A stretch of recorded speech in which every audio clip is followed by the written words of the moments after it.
Good morning. Today I'm going to talk to you about vocal and physical acting skills in drama. Now, for GCSE drama or Key Stage 3 drama, these are really important, the bread and butter of our drama knowledge, so that we can use these terms effectively when we're writing extended answers or when we're making choices about our acting. So first of all, we're going to start with vocal acting skills. You will have seen this sheet before. I've handed it to you many a time. But we've got 7 vocal acting skills that we need to know off by heart. So we'll start with volume, which is how high or how loud or quiet your voice is. So you might say you have a loud volume or a quiet volume. Then the next skill that we have is accent. Accent is when you use your voice to show where you're from or to indicate your social class. So you might have a Scottish accent, or you might have an upper class accent to represent your status. The third one is pitch. Pitch is talking about how high or how low your voice is.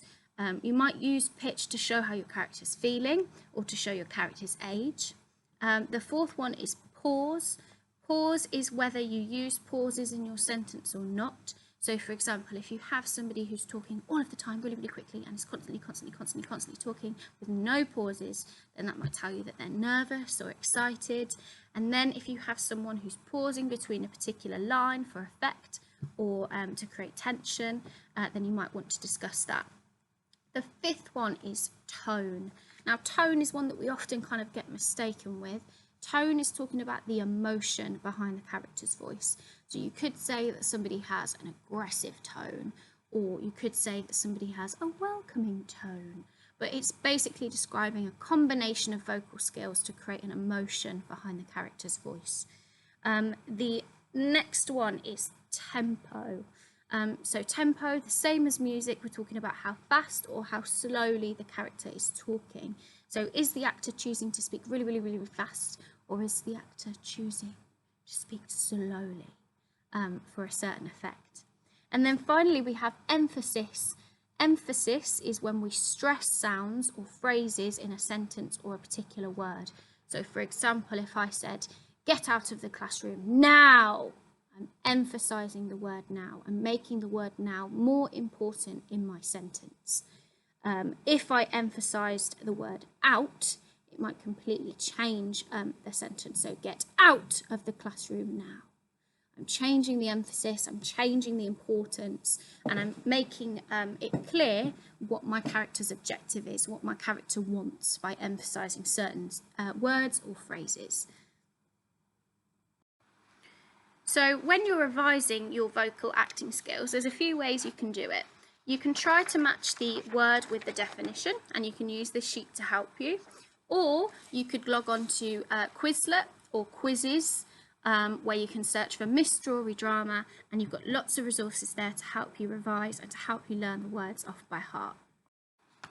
Now, we've done vocal acting skills, we're now going to move on to physical acting skills. So when we're talking about physical acting skills, we have 7 physical acting skills, and we're talking about the ways in which actors can change their body to show how their character's feeling or to show their intention.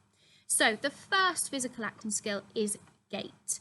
Now, gait is talking about the way your character is walking and the way your character is moving in the space. So there's 2 main ways that you can change your gait. You can change how fast you walk, so you can walk really fast to show you're excited for something, or you can walk really slow if you have a lazy character. The other way you can change your gait is you can change your leading body part. So for example, if I have a character that moves leading with their chin, that might show a particular kind of person, or if I choose to lead with my knees, that might also show a very different kinds of character. The next one is gesture. Gesture is quite easy to understand, but really hard to explain and describe. So gesture is talking about the way that you position your hands or your arms. So you could use the gesture of folding your arms to show that you are cross with somebody.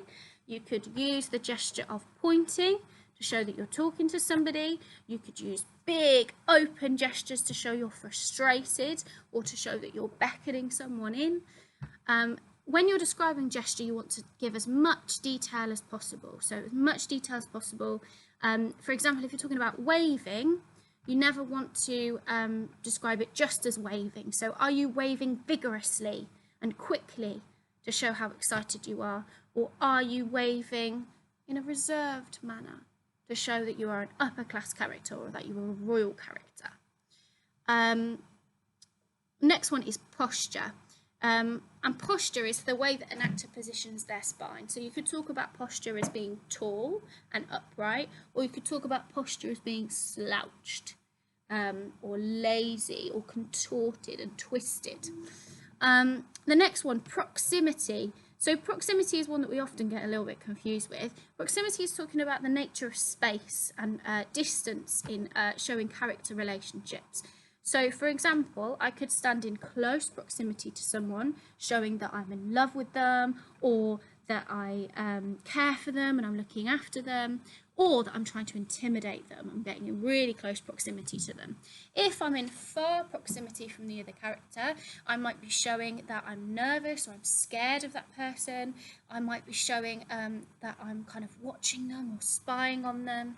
The next one is stance or stance, and easy way to remember this is how your character is standing or how they're positioning their legs. So if a character has a wide stance, stand with their hips in a wide distance apart, it could mean that they're trying to be dominant or that they're trying to be powerful in that scene. If they stand with a narrow stance with their legs close together, it could show that they're feeling nervous or that they're more reserved in that situation. The next one is facial expression. We do this all of the time, but describing facial expression again can be a little bit tricky. You have to talk about things like the eyebrows. Are the eyebrows raised or are they furrowed? Is the mouth smiling, frowning? And how is the face positioned? You want to describe it as much detail as you can. And then finally, eye contact. When we talk about eye contact, we're talking about, are we maintaining eye contact with other characters? Or are we avoiding eye contact?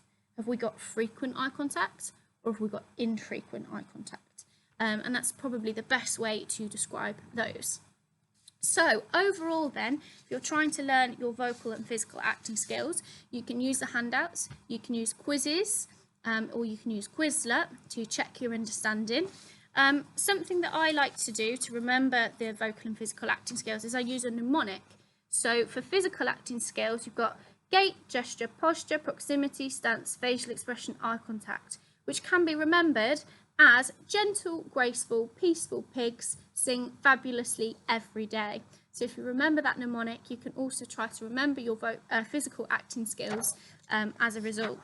Then you've also got, for your vocal acting skills, volume, accent, pitch, pause, tone, tempo, emphasis, which can be remembered by very angry pigs punch through things every day. So you've got gentle, graceful, peaceful pigs sing fabulously every day for your physical acting skills, and then for your vocal acting skills, very angry pigs punch through things every day. Some students, when they get into the exam or an assessment, they like to write that down to help them remember the skills and tick them off as they use them to demonstrate their knowledge and understanding. I hope that has been helpful today. As I say, the vocal and physical acting skills are the bread and butter of our drama lessons, so that we can understand how we talk about acting and how we talk about drama. Any questions, let me know.